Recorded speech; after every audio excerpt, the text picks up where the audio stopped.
ఉన్నాం. ఆ రోజు మనం జూన్లో ఎన్నికల ఫలితాలు వస్తే ఏప్రిల్ నుంచి పింఛను పెంచి ఇస్తామని అరియర్స్ కూడా ఇచ్చిన పార్టీ తెలుగుదేశం పార్టీ. ఇప్పటి వరకు 63,000 కోట్ల రూపాయలు ఒక్క పింఛను కోసం ఇచ్చాం. ఇది దేశంలో సంక్షేమ రికార్డ్. 4,000, 6,000, 15,000, 10,000, 15,000 రూపాయలు ఇచ్చే ఏకైక ప్రభుత్వం భారతదేశంలో. అతి పెద్ద డిబిటీ ప్రోగ్రాం పేదవాళ్ళకి ఇచ్చే పెన్షన్లు.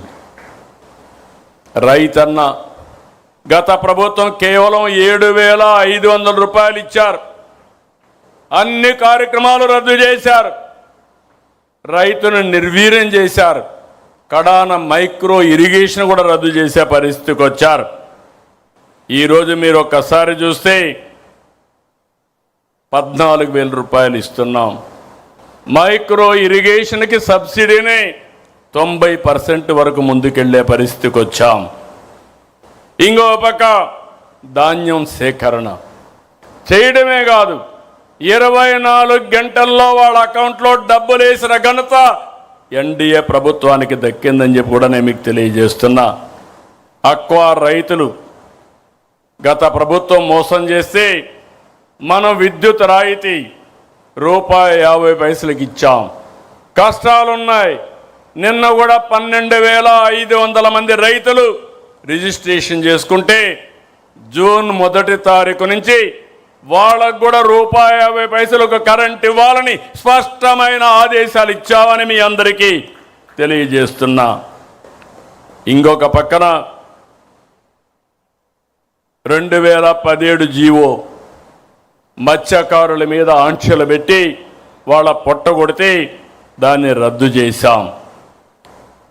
సముద్ర తీరంలో సమస్య వస్తే తీరం మనదే, బోటు మనదే, వేట మనదే, ఎవడు అడ్డం వచ్చినా వదిలిపెట్టమని స్పష్టమైన ఆదేశాలు ఇచ్చిన ప్రభుత్వం ఎన్డీఏ ప్రభుత్వం.